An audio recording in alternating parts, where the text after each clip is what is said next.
So welcoming you all to the very first class and the first chapter which we are starting, that is the GST in India brief introduction. इस chapter में से बहुत handful topics मैं pick करके आपको इस marathon के अंदर करवाऊंगा. द रीजन इज इसमें बहुत सारे ऐसे टॉपिक्स हैं जो कि आगे जाकर फुल फ्लेज चैप्टर्स में कवर अप होंगे. जैसे थोड़ा सा आपको रजिस्ट्रेशन के बारे में बताएगा, आईटीसी का क्रेडिट कब मिलेगा और किस ऑर्डर में यूटिलाइज होगा, उस पर पूरा एक हमारे पास आगे फुल ऑन चैप्टर्स है. वैल्यूएशन पे पूरा चैप्टर है. तो उन टॉपिक्स को मैं यहां पे बिल्कुल भी टच नहीं करूंगा, बिकॉज जब उनके चैप्टर्स आएंगे तब वो बहुत अच्छे डिटेल में कवर अप होंगे और तब आपको कॉन्फिडेंस भी आएगा. ठीक है, so we will be starting from here. ये क्वेश्चन स्टार्टिंग में इनिशियल ईयर्स में बहुत ज्यादा पेपर्स के अंदर आया भी, जब जीएसटी नया नया आया था 2017 में. तो वो कहता है कि जी जीएसटी की इंडिया के अंदर जरूरत ही क्या थी. तो वो कहते हैं बहुत सारी डेफिशिएंसीज थी हमारे पुराने सिस्टम में, जैसे कि एक्साइज ड्यूटी और वैट पहले लगा करते थे और ये कास्केडिंग इफेक्ट करते थे, एक दूसरे के ऊपर टैक्स लगाते थे और इनका दोनों का अलग अलग था. वैट लगता था सेल्स के ऊपर और एक्साइज ड्यूटी लगती थी मैन्युफैक्चरिंग के ऊपर. तो मैन्युफैक्चरर्स जो होते थे वो एक्साइज ड्यूटी देते थे और जब मैन्युफैक्चर करने के बाद गुड्स को सेल करते थे तब उनको वैट भी देना पड़ता था. लेकिन अगर एक ट्रेडर हूं मैं और सिर्फ डीलर हूं तो मेरे को सिर्फ वैट पे करना है, एक्साइज ड्यूटी पे नहीं करनी है. सर्विस टैक्स सिर्फ सर्विसेज के ऊपर लगता था, जो कि सभी सर्विसेज के ऊपर ही लगता था other than the negative list. तो उसकी शॉर्टकमिंग्स क्या है वो हम देख लेते हैं. Number 1, non availability of the credit of the excise duty and the service tax for the VAT registrants. जिन्होंने वैट में रजिस्ट्रेशन करवाई होती थी उनको एक्साइज ड्यूटी और सर्विस टैक्स का क्रेडिट नहीं मिलता था, जिसकी वजह से असर क्या होगा, कास्केडिंग इफेक्ट. कास्केडिंग इफेक्ट क्या है, tax upon tax. Second, no credit of the CST. जब आप इंटर स्टेट सेल करते थे तो सेंट्रल सेल टैक्स आपको पे करना पड़ता था, क्योंकि वैट लगता था सिर्फ इंटरा स्टेट पे, मतलब विद इन द स्टेट के अंदर. सो इन दैट केस उसका भी कोई क्रेडिट नहीं मिलता था. वैट का क्रेडिट सर्विस प्रोवाइडर्स को नहीं मिलता था. ठीक है, सो ये भी एक शॉर्टकमिंग थी. फिर वो कहते हैं कि जो स्वच्छ भारत सेस का क्रेडिट था वो मैन्युफैक्चरर्स और सर्विस प्रोवाइडर्स दोनों को नहीं मिलता था. लेकिन जो केकेसी था, कृषि कल्याण सेस, उसका क्रेडिट सर्विस प्रोवाइडर्स को तो मिलता था लेकिन मैन्युफैक्चरर्स को नहीं मिलता था. ठीक है, अल्टीमेटली ये सिर्फ यही लिस्ट बता रहा है कि इन सब का क्रेडिट किसी ना किसी को नहीं मिलता था. और क्रेडिट ना मिलने का क्या असर है, कास्केडिंग इफेक्ट, महंगाई बढ़ती है, टैक्स अपॉन टैक्स लगता है. और ये बहुत अच्छा पॉइंट है, that is the encroachment in the each others territory. Central और स्टेट आपस में लड़ते रहते थे और एक दूसरे की टेरिटरी में एनक्रोच करते थे. जैसे कि the best example is pizza हट.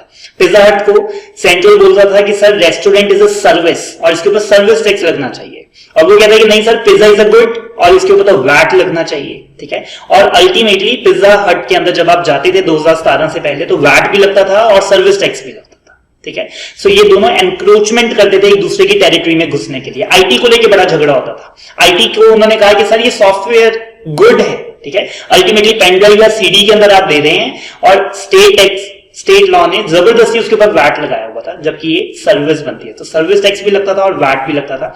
अलग अलग हाईकोर्ट्स की अलग अलग जजमेंट्स भी थी. ठीक है, अब वो सारा झगड़ा खत्म हो गया जी जीएसटी आने के बाद, क्योंकि तो वो कहता है कि GST is the cure for the ills of the existing indirect tax resign. ठीक है, क्योंकि इसने इन दोनों को मर्ज कर दिया, अब दोनों शांति से रहते हैं. और इंडिया के अंदर जीएसटी का हमने सबसे कॉम्प्लिकेटेड मॉडल उठाया जी, that is the dual GST model. ठीक है, जिसके अंदर हमने कहा कि जी गुड्स के ऊपर और सर्विसेज के ऊपर दोनों इकट्ठे टैक्स लगाएंगे, सेंट्रल भी और स्टेट भी आधा आधा. जैसे 18% है तो 9% सीजीएसटी और 9% एसजीएसटी साइमल्टेनियस दोनों के ऊपर लगेगा. और अगर वो इंटर स्टेट है तो उसके ऊपर इंटीग्रेटेड टैक्स लगेगा, जिसको हम आईजीएसटी बुलाते हैं, जो कि लमसम 18% होगा, जिसमें से आधा सेंट्रल गवर्नमेंट अपने पास रख लेगी और लेटर ऑन आधा उस स्टेट को दे देगी जहां पे अल्टीमेटली वो गुड्स कंज्यूम हुए या जहां पे वो सर्विसेज कंज्यूम हुई. क्योंकि जो जीएसटी है that is what, destination based tax. Ultimately अगर गुड्स 5 स्टेट से होते हुए एक स्टेट में जाकर कंज्यूम हुए तो अल्टीमेटली जीएसटी उस स्टेट को दिया जाएगा जहां पर वो गुड्स कंज्यूम हुए. और वो कह रहे हैं कि जो GST is applicable to whole of India including Jammu and Kashmir. ठीक है जी, पहले तो ये जम्मू एंड कश्मीर के पास स्पेशल स्टेट था, बट अब तो इसका वो स्टेटस हटा दिया गया है, तो अब ये लाइन की कुछ खास सेंस नहीं है. So obviously we know India includes Jammu and Kashmir. जो रिमेनिंग है दैट वी आर ये वही है जी sir, classification, registration, taxable person, compensation cess and flow, credit, ITC. So I am skipping it thoroughly. तो चैप्टर नंबर 1 में से सिर्फ वो टॉपिक्स मैं आपको करवा रहा हूं जो इसमें यूनिक है, जो आगे जाके कहीं और कवर अप नहीं होंगे, just to avoid the duplication of the work. ठीक है, सो ये वाला कर लेते हैं जी, that is the GSTN, very very very important. ठीक है, अगर आप GST की नॉलेज रखते हैं तो आपको GSTN, that is GST network के बारे में जरूर पता होना चाहिए। और नेटवर्क से सिर्फ हमारा एक ही मतलब है, दैट इज जो हमारी वेबसाइट है, that is www.gst.gov.in. GOV stands for government and IN stands for India. This is an important question, ये भी पहले बहुत आया इनिशियल ईयर्स के अंदर कि GSTN की वेबसाइट पे आप क्या क्या कर सकते हैं, what are all the functions. और GST को ना हमने बहुत ज्यादा IT फ्रेंडली बनाया है, किसी भी एक्ट के अंदर, किसी भी लॉ के अंदर इतनी ज्यादा ऑनलाइन यूसेज नहीं है जितनी GST में। एंड लिटरली मेरे को भी GST में प्रैक्टिस करते हुए 4-5 साल हो गए, from the inception I am practising, और मेरे को सिर्फ 2 या 3 बार कभी GST डिपार्टमेंट जाकर विजिट करके आना पड़ा। ठीक है, एवरीथिंग इज ऑनलाइन। ठीक है, जो भी आपको करना है, कोई रिक्वेस्ट करनी है, फॉर्म है जो एक्स्ट्राऑर्डिनरी भी, जो रूटीन नेचर का नहीं है, वो भी आप ऑनलाइन कर सकते हैं। तो हमने कहा कि सर क्या क्या कर सकते हैं। नंबर 1, ऑब्वियसली रजिस्ट्रेशन अगर आपने करवानी है तो आप पोर्टल पे जाके कर सकते हैं। सेकंड, अगर आपने रिटर्न्स भरनी है, चाहे सेंट्रल गवर्नमेंट की चाहे स्टेट गवर्नमेंट की, तो वो आप ऑनलाइन भर सकते हैं। फिर competition and the settlement of IGST भी आप इस पे पे कर सकते हैं। टैक्स पेमेंट करनी हो और उसकी मैचिंग करनी हो कि आपने वो जमा करवाया या नहीं करवाया, तो बैंक के पोर्टल पे जाकर आप पेमेंट करते हैं और वो GST की वेबसाइट पे रिफ्लेक्ट हो जाता है विद इन सेकेंड। मैंने जब पेमेंट की और वहीं पे मेरी कैश लेजर में वो पेमेंट रिफ्लेक्ट हो जाती है। वेरियस MIS रिपोर्ट जो सेंट्रल गवर्नमेंट या स्टेट गवर्नमेंट को चाहिए, तो इनको तो बहुत सारी रिपोर्ट्स चाहिए होंगी। लेटर से कार से हमें कितना GST आ रहा है, फर्नीचर से कितना आ रहा है, लैपटॉप से कितना आ रहा है, तो उनको जौन सी भी चाहिए। ठीक है, सो वो सारी रिपोर्ट्स इस पोर्टल से आ जाएगी। फिर टैक्स पेयर की प्रोफाइल का अगर आपने एनालिसिस करना है, ठीक है, सो GST में क्रेडिट स्कोर भी चल रहा है कि आप कितने अच्छे टैक्स पेयर हैं, जितना आप ज्यादा टाइम पे रिटर्न भरते हैं तो उतने आपको ज्यादा अच्छे स्कोर्स मिलते हैं। लेकिन अगर आपको लेट फी, फाइन, पेनल्टीज वगैरह लगती है, सो इन दैट केस GST की वेबसाइट के ऊपर आप क्रेडिट टैक्स पेयर की एनालिसिस भी कर सकते हैं। और मैचिंग इंजन है जी, अगर आपने कोई टैक्स पे करना है, ITC का क्लेम करना है, रिवर्स करना है या फिर मैच करना है, तो ये सब कुछ भी आप ऑनलाइन कर सकते हैं। इसके अलावा एक पोर्टल हमारे पास और भी है, that is the e-way bill. ठीक है, ये हम इनवॉइस वाले चैप्टर के अंदर कवर अप करेंगे। तो अगर आपने ई-वे बिल जनरेट करना है तो उसका जो नेम है that is e-way bill GST.gov.in के ऊपर आप वहां पे जाके कर सकते हैं। बाकी ये सब आप क्रॉस कर दें। This is also good question for the paper point of view, that is कि कौन कौन से टैक्सेस हैं जो GST के आने के बाद लगने बंद हो गए। ठीक है, और मोदी जी का नारा भी यही था जब GST को इंट्रोड्यूस कर रहे थे कि 1 नेशन 1 टैक्स। ठीक है, कि हम मल्टीपल टैक्सेस ना लगाएं। तो सेंट्रल ने भी अपने ये सारे टैक्सेस को फॉलो किया GST के आने के बाद, और स्टेट ने भी अपने इन सब लिस्ट ऑफ द टैक्सेस को लगाना बंद किया। तो सेंट्रल के पढ़ लेते हैं। सबसे ऑब्वियसली सबसे बड़ा है that is the excise duty, और बाकी सारे जो है ना वो एक्साइज ड्यूटी के ही अलग अलग पार्ट्स हैं। तो central excise duty, duties of the excise जो कि लगती थी मेडिसिनल एंड टॉयलेट प्रिपरेशन के ऊपर। फिर ड्यूटीज ऑफ द एक्साइज जो कि एडिशनल ड्यूटीज थी, जो कि लगती थी GOSI, that is goods of special importance. फिर है TNTA जिसको हम बोलते थे textile and textile articles. Countervailing duties, ठीक है, ये कस्टम्स के अंदर लगा करती थी। फिर है जी special additional duties of the custom. Service tax, ये इंपॉर्टेंट है। एक पहले एक्साइज आया और दूसरा जो सबसे बड़ा टैक्स इन्होंने अपना फॉलो किया that is the service tax. और तीसरा सबसे बड़ा है जी सेंट्रल सेल टैक्स। ठीक है, तो ये 3 लिखने सबसे इंपॉर्टेंट है, बाकी सब तो टाइप्स ऑफ सेंट्रल एक्साइज ही थे। और इनके ऊपर लगने वाले सरचार्ज और सेस, ठीक है, जैसे मैंने आपको बताया स्वच्छ भारत सेस, कृषि कल्याण सेस, ये सब सेस इनके ऊपर लगा करते थे, जो कि अब GST के आने के बाद इनके ऊपर लगने वाले सरचार्ज और सेस भी साथ में ही सब्स्यूम हो गए। फिर हमने कहा कि सर स्टेट से पूछते हैं, स्टेट ने अपना कौन कौन सा टैक्स फॉलो किया। तो स्टेट ने जो अपना टैक्स फॉलो किया जो सबसे इंपॉर्टेंट था दैट वाज द वैट, जो इंटरा स्टेट सेल के ऊपर लगा करता था। फिर था जी लग्जरी टैक्स, एंट्री टैक्स, ये चुंगी पे जो हमें पे करना पड़ता था अगर कोई भी ट्रक या गुड्स इंडिया के अंदर, sorry India is the wrong word, Punjab के अंदर एंटर करते हैं हरियाणा से, तो एंट्री टैक्स उसका पे करना पड़ता था। एंटरटेनमेंट और द अम्यूजमेंट टैक्स, लेकिन जो लोकल बॉडीज लगती थी वो अभी भी लगता है। इसके अलावा जो स्टेट गवर्नमेंट लगाती थी वो अब सब्स्यूम हो गया। Taxes on advertisement, purchase tax, tax upon the lotteries, betting and the gambling, और इन सब टैक्सेस के ऊपर लगने वाले स्टेट के सरचार्ज और स्टेट के सेस भी अब सब्स्यूम हो गए हैं। ठीक है, एक बार आपको रिकॉल करवाता हूं, सेंट्रल ने अपने 3 बड़े टैक्स फॉलो किए। Number 1 excise duties, service tax और सेंट्रल सेल टैक्स। और जो स्टेट है उसने एक सबसे बड़ा फॉलो किया दैट वाज द वैट। ठीक है, बाकी सब छुटमुट टैक्स है। ओके, सो पेज नंबर 10 के ऊपर ये हमारे पास नेक्स्ट है जी जीएसटी काउंसिल। जीएसटी के अंदर अगर कोई ब्रेन है so that is the council, ठीक है।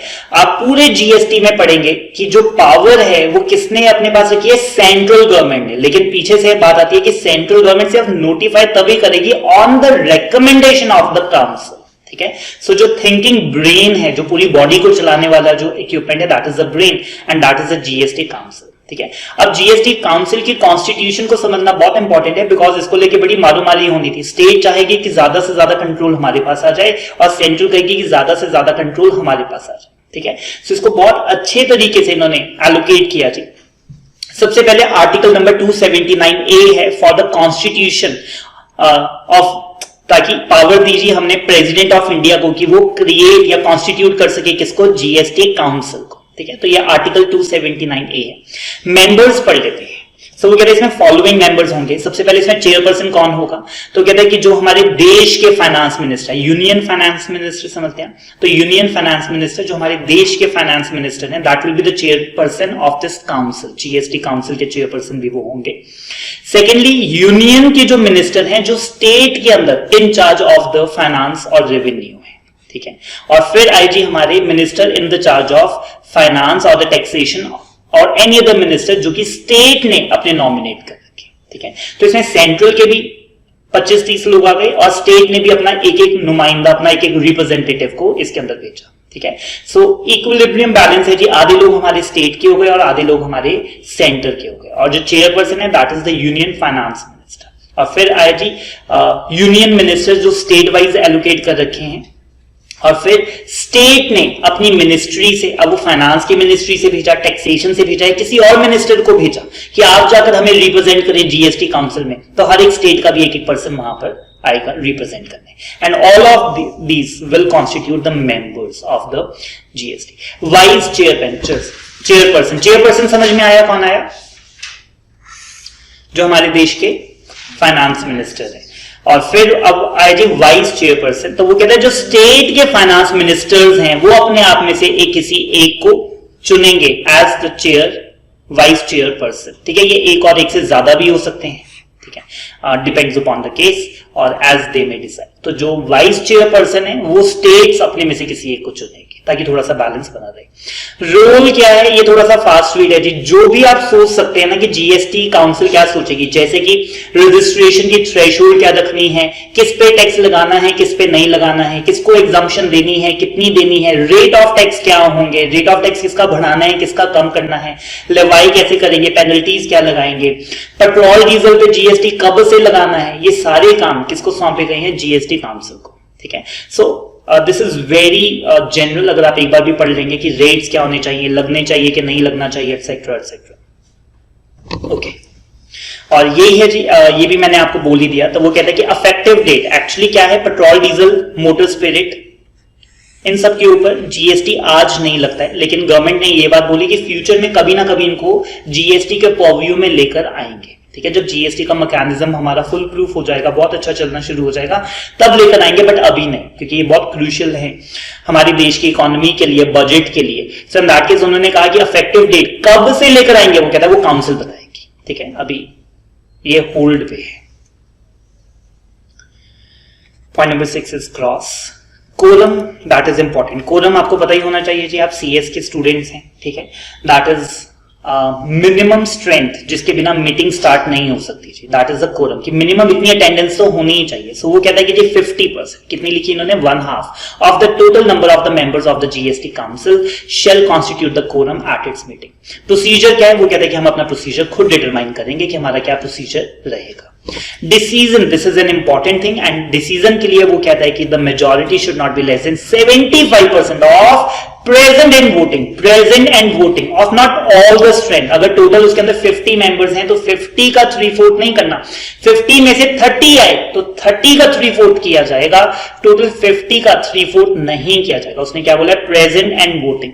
और हमने कहा कि सर वोटिंग पावर किसके पास कितनी है, देखिए जी सेंट्रल गवर्नमेंट ने कहा कि हम जब एक वोट डालेंगे तो वो 1/3, उसकी जो पावर होगी वो 33% वोट्स की मानी जाएगी, ठीक है। और सबके मिलाकर 2/3 ऑफ द टोटल वोट्स वो स्टेट की वेटेज रहेगी। अब सुनना, मैं आपको एक मीटिंग का सिनेरियो बताता हूं।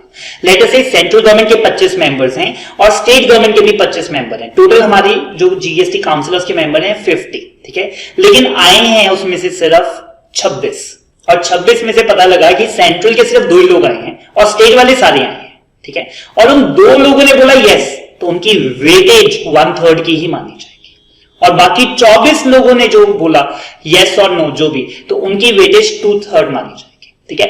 एक्चुअल काउंट नहीं मैटर करेगा, ठीक है। तो वो कहता है कि सेंट्रल गवर्नमेंट की एक वोट का भी जो वेट है वो 1/3 होगा और स्टेट गवर्नमेंट की सारी वोट्स को मिलाकर जो उनका वेट है वो 2/3 माना जाएगा, ठीक है। Accordingly then they will decide, कोई भी उन्होंने डिसीजन लेना है सो वो मीटिंग के अंदर वोटिंग करके करेंगे and it will be 1/3 and 2/3। और कोरम कितना है? 1/2 ऑफ द टोटल। लेकिन जब वोटिंग करनी है तब 3/4 ऑफ प्रेसिडेंट। वैकेंसी, ये तो OH आप कर रहे हैं, that is only heading.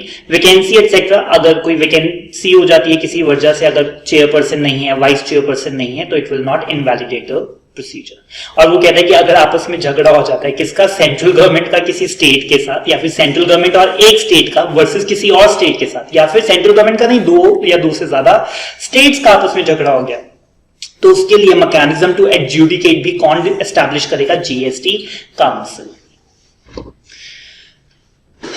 Okay, and this is also important stuff. कितने एक्ट्स हैं हमारे पास? तो वो कहता है कि जी ये 4 और 1 जीएसटी कंपनसेशन। तो ये देखते हैं जी, सबसे पहले CGST एक्ट है जो कि सबसे ज्यादा सुपर डुपर इंपॉर्टेंट है, और उसके बाद IGST एक्ट है जो कि सिंगल स्टार आप दे सकते हैं। UTGST बिल्कुल बेकार है, और GST compensation to state half star, ठीक है। और स्टेट GST बिल्कुल बेकार है जी, UTGST का ही भाई बहन है ये, ठीक है। एक्चुअल में मैंने ये शायद आपको पहले भी जब फुल ऑन क्लास हुई थी तब बताया था कि जो ये फुल ऑन एक्ट है वो सिर्फ CGST एक्ट है, ठीक है। और ये अप्रोक्सीमेटली होगा कुछ 400-500 पेजेस का, और IGST है 150 पेज का, और जो SGST एक्ट्स है बहुत सारे हैं। पंजाब का GST एक्ट है, हरियाणा का GST एक्ट है, दिल्ली का GST एक्ट है। तो ये जो स्टेट GST एक्ट है ये है जी कुछ 20-30 पेज के, ठीक है। और इनकी जितनी भी प्रोविजन है उन्होंने कहा कि for this kindly refer the CGST। Valuation के लिए उन्होंने अपने सारे रूल्स और एक्ट दोबारा से नहीं लिखा, उन्होंने कहा कि जी प्लीज रेफर द CGST। जो CGST ने बोला वही हम कॉपी पेस्ट करेंगे, ठीक है। और हमने कहा सर कॉपी पेस्ट नकल ही मान लेते कम से कम। वो कहते कि नहीं, कल उसे अमेंड करना होगा तो फिर हमें 5 एक्ट्स में चेंज करना पड़ेगा, तो फिर हमने ऐसा नहीं किया। Just to keep it simple, हमने एक ही एक्ट में एक ही बार प्रोविजन को लिखा। और 90% of the syllabus will be of CGST, 10% syllabus will be of IGST, और बाकी में से हम कुछ भी नहीं पढ़ेंगे, ठीक है। और ये सारे आए कब? 2017 में, आपको पता ही है। और अफेक्टिव डेट याद है आपको? 1717। रूल्स हैं जी, ठीक है, क्योंकि एक्ट में सारी बातें हम नहीं लिख सकते, तो फिर सपोर्ट के लिए रूल्स आते हैं जो हमें प्रोसीजर के बारे में बताते हैं। नोटिफिकेशन इन चारों की आती रहती है, और सर्कुलर्स भी CBIC इशू करता रहता है, that is the central board of indirect taxes and customs, ठीक है। Circulars just for the purpose of explanation, ठीक है, या एम्बिग्यूटी को दूर करने के लिए आते हैं। So that is it from this chapter.